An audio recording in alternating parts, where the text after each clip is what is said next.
If you've ever struggled with blending, after this video you won't have to. Although getting smooth results might seem complicated, it really isn't. So how do you do it? Well, in this video I'll show you the easiest method to paint a gradient, how you can use it on any miniature, and what are the biggest mistakes when doing it. Now, to make this method as easy to remember as possible, I call it the STAR method. Sketch, thin, absorb, and refine. Let's start with sketching. The very first step to even blend anything is to have something to blend. Naturally, you want to use a paint consistency that takes 1 to 3 passes to get a full coverage. This means you will apply the paint, let it fully dry, and then reapply it again. If it takes more than 3 passes, what the f are you doing? Just use thicker paint. So yeah, sketching is the first step. But hold on, where do you even put the layer? Well, let's just say that you should put down the layers where you wanna paint light. When it comes to how much of the surface should be covered, start covering quite a lot initially and less with every additional layer. But we are getting ahead of ourselves. Once the first layer is fully sketched, it's time for thinning. If you've been using a pretty thick paint consistency to build up that layer, now it's gonna be way thinner. I want you to thin down the very same paint to quite a watery consistency. Of course, it depends on how thick your paint is, but let's just say around 60% water and 40% paint. If you are over-thinning, it's safer, but it'll take forever. If you don't thin enough, you'll cover the surface instead of blending the transition. However, if you have just the right amount of paint and water, it'll work perfectly. But Zumikito, this is just glazing, innit? Why the hell are you teaching it again? Whoa, slow down there, partner. It's true that this technique is quite similar to glazing, but it's not glazing exactly. It'll be even more obvious once we get to refining. Before that, the next letter in our STAR method is A, for absorption. You see, once you properly load your brush, you can't just go straight back to your miniature. If you did, the paint will spill out everywhere, and there is no way to guide it. So to make it work, we'll use a tool that's just as useful for painting as it is when you're edging.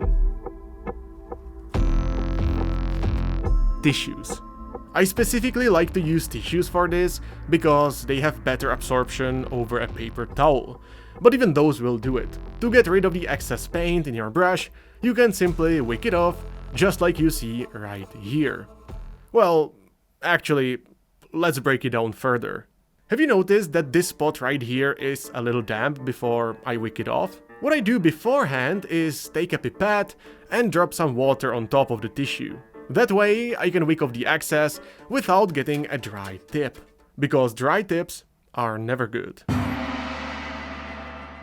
And if you have just the right amount of paint, not too much and not too little, we can start refining. This is where the magic happens.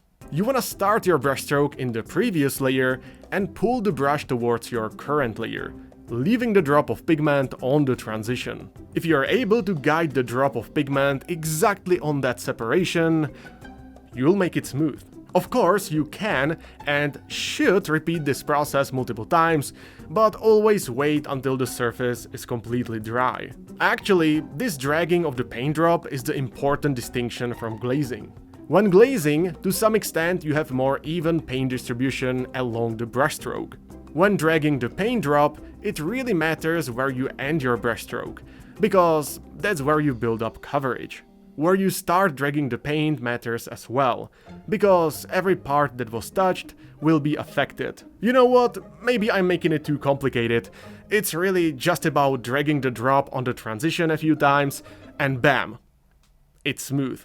By the way, this topic was also covered in my newsletter, where I share other tips and tricks that don't always make it into a video.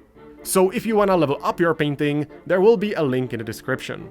But I gotta come clean. I lied to you guys. STAR method is not actually STAR method, but STAR method.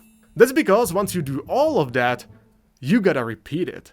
You see, if you were jumping from the base coat straight to the final layer, there is such a difference between the colors, it would be difficult to blend. So it's much better to do it gradually, multiple times, and make smaller value jumps, aka smaller jumps in brightness. Although this might sound lengthy, it can be surprisingly fast. It's a matter of sketching, dragging the paint drop a few times, sketching on top, do it again and again until it looks right.